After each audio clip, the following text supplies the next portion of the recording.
one, you're going to have means. We're going to start off by doing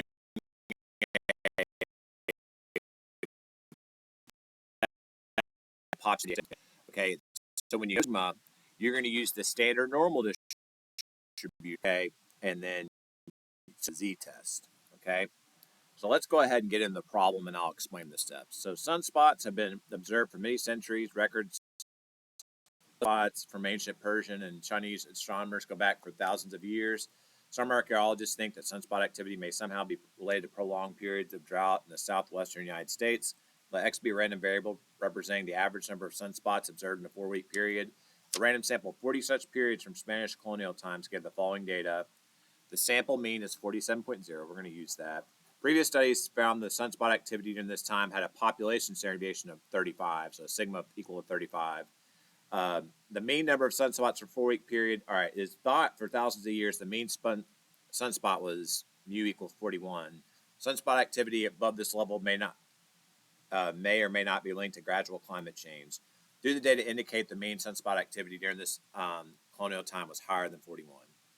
Okay, so first thing, we're going to set up a hypothesis. So we got our null hypothesis, which is H of O, or HO, and our alternate hypothesis, which is H of 1. Okay? So our null hypothesis, we're dealing with means today, one sample mean, so our parameter is mu. And the HO is always equals. And it's equal to whatever the claim is. What's our claim here? Mu equals what? You got two means floating around, a sample mean and then this claim mean. We're going to use the claim mean, so mu equals 41. Now for the alternate hypothesis, H of 1, you're going to put mu and you're going to put 41 back in there. Okay.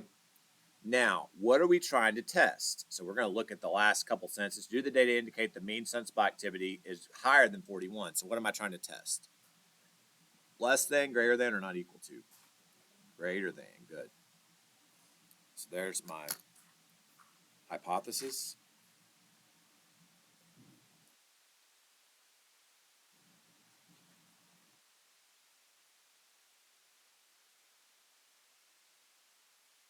So to be able to proceed, we got to know kind of what tests we need to use.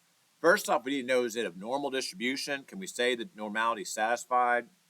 And I don't think it tells us that it's normally distributed, but what do you notice about the number of values in our distribution?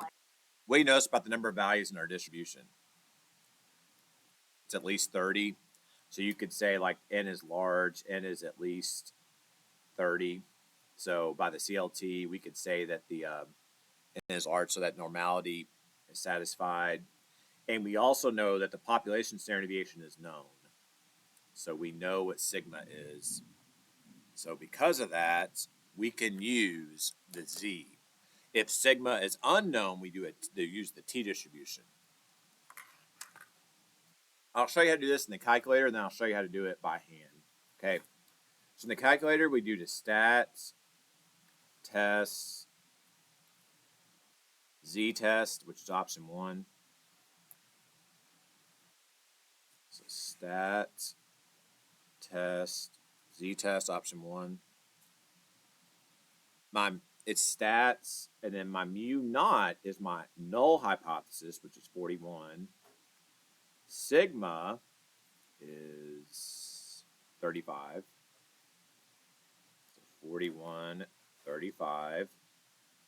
X bar is my sample mean. Sample mean is 47. And my n is my sample size. So n is my sample size. My sample size is 40 because it says 40 such periods. 40 such periods, okay? And then it's a greater than mu naught because it's a greater than test. We do calculate. Oh, I meant to do draw. Let's do draw. Stat, test, z-test. You can do calculate or draw. I'm going to do draw so you can see the curve. Because what we need here is the test statistic and the p-value.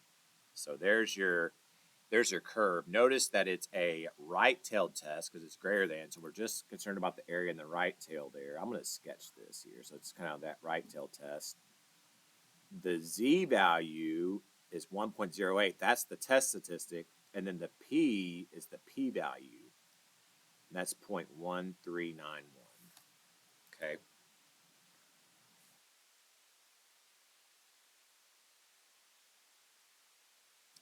And by the way, we're going to use alpha. Alpha is 0.05. They gave us that, so you have that as well.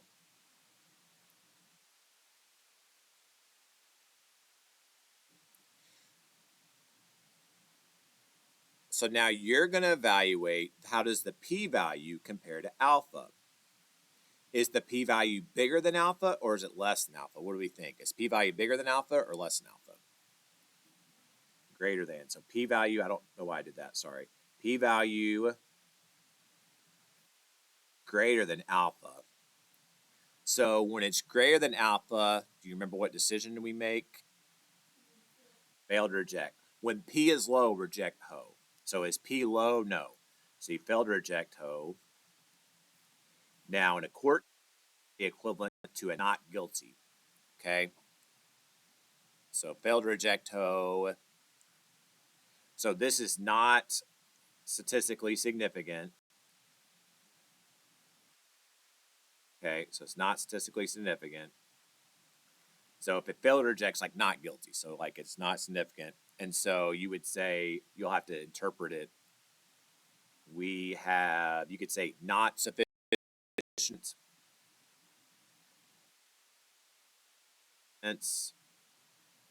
To say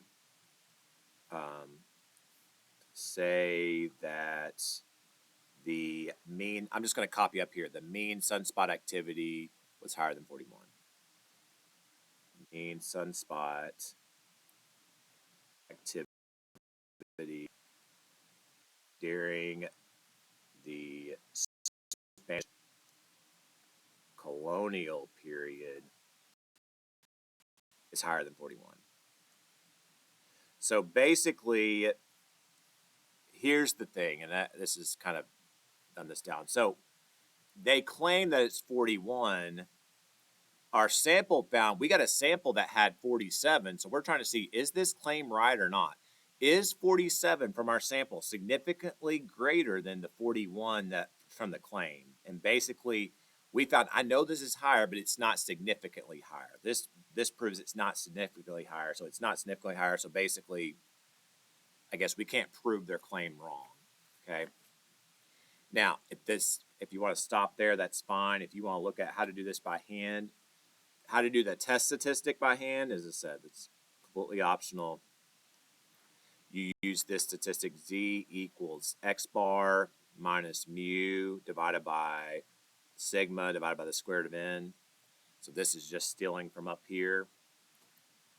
And so that's going to be x bar is 47 minus the mean, which is 41, divided by 35, because that's a standard deviation, divided by the square root of 40, because n is 40. So this gives you the test statistic. Okay, I'll go kind of quickly here. 7 minus 41 divided by 35 divided by the square root of 40. 1.084. Okay, so that's how you get that. So that you see that matches up with that. Okay, now how do you get the p-value? You use f, and so you draw out a curve. So it's a standard normal curve, where it's a standard normal curve, so the middle is 0. 1.08 is above that, so you put that above there, and it's a greater than, because we were looking for a greater than, so you shade above that. So you could just use normal CDF. You could also use a z-table here. It's 1.08 and above. As I said, you don't have to do this way. And then when you're using the standard mean of zero standard deviation of 1. So this is how you get the p-value. Move this over. Okay. So second bars, normal CDF, 1.08, 100, 0, 1. There you go. There's your 0.14s. It's a little different there because the by hand's not quite as accurate because I rounded there, so it's not going to be quite as accurate. But that's how you do it by hand, even though I still use the calculator. But I would just use the calculator, the test.